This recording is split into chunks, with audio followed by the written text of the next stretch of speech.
जय माता रानी की आप सभी भक्तों पर माता की कृपा सदैव बनी रहे। महासप्तमी के दिन जहां देवी की प्रतिमाओं में प्राण प्रतिष्ठा होती है, वहीं पर अष्टमी पर माँ गौरी की पूजा का व्रत रखा जाता है। शास्त्रों के अनुसार महागौरी अत्यंत गौर वर्ण वाली हैं, जो सफ़ेद वस्त्र धारण कर बैल पर सवार होती हैं। उनके 4 हाथ हैं और वे त्रिशूल सहित अन्य आयुध धारण करती हैं। इस दिन स्नान, ध्यान, षोडशोपचार विधि से की गई पूजा से माँ महागौरी प्रसन्न होती हैं और साधकों को सुख, समृद्धि, शांति का आशीर्वाद देती हैं। आज के इस वीडियो में आप सभी जानेंगे साल 2025 में महाअष्टमी और नौमी तिथि कब है, दिन, तारीख व शुभ मुहूर्त के बारे में जानेंगे। साथ ही जानेंगे इस दिन पूजा विधि के बारे में। कन्या पूजन आपको किस दिन करना सही रहेगा। वीडियो में आप सभी एंड तक जरूर बने रहें। वीडियो अच्छा लगे तो इसे लाइक शेयर करें। चैनल पर अगर नए हैं तो चैनल को सब्सक्राइब करना ना भूलें। बेल आइकन को प्रेस कर लें, जिससे आप सभी को हिंदू धर्म से जुड़े सभी व्रत और त्योहारों की वीडियोज देखने को मिलेंगी। तो भक्तों, नवरात्रि का जो 8वां दिन होता है वो माँ दुर्गा के महागौरी स्वरूप की आराधना के लिए समर्पित माना जाता है। इस अवसर पर माँ महागौरी की विशेष पूजा की जाती है, व्रत रखा जाता है और कन्या पूजन का विधान है। महाअष्टमी किस दिन मनाई जाएगी और कन्या पूजन का सही तिथि क्या रहेगा, आइए जानते हैं। अश्विन मास के शुक्ल पक्ष की अष्टमी तिथि को दुर्गा अष्टमी या फिर महाअष्टमी के रूप में मनाया जाता है। नवरात्र का यह 8वां दिन माँ महादुर्गा के महागौरी स्वरूप की आराधना के लिए माना जाता है। इस अवसर पर माँ महागौरी की विशेष पूजा की जाती है, व्रत रखा जाता है, कन्या पूजन किया जाता है, जिससे आपका व्रत पूर्ण माना जाता है। कन्या पूजन के बिना नवरात्रि का व्रत पूर्ण नहीं माना जाता है, इसलिए अष्टमी और नौमी तिथि पर कन्या पूजन किया जाता है। अष्टमी तिथि की शुरुआत 29 सितंबर सोमवार को शाम 4:31 से शुरू होगी और इसका समापन 30 सितंबर मंगलवार को शाम 6:06 पर होगा। उदय तिथि को मानते हुए दुर्गा अष्टमी 30 सितंबर को मनाई जाएगी। नवरात्रि में कन्या पूजन को विशेष महत्व दिया जाता है।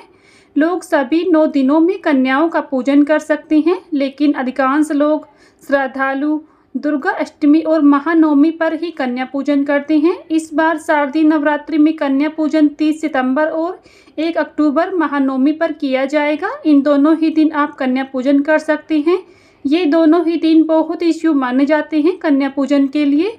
इस वर्ष दुर्गा अष्टमी पर शोभन योग बन रहा है, जो 1 अक्टूबर की रात्रि 1 बजे तक रहेगा।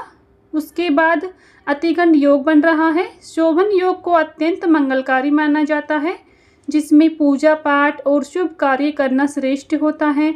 इस दिन प्रातःकाल तक मूल नक्षत्र रहेगा और सुबह 6:17 से पूर्वाषाढ़ा नक्षत्र आरंभ होगा। इस दिन संयोग में माँ दुर्गा की आराधना विशेष फलदायी मानी जाती है।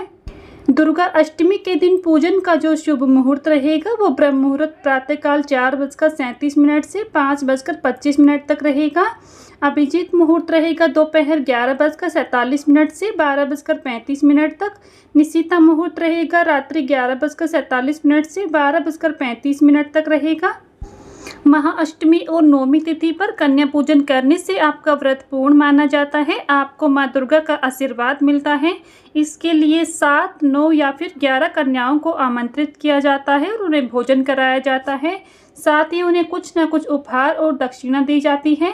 सबसे पहले इस दिन आमंत्रित कन्याओं को साफ पानी से पैर धुलाकर आसन पर बैठाएं। इसके बाद सभी कन्याओं को कुमकुम अक्षत का तिलक लगाएं।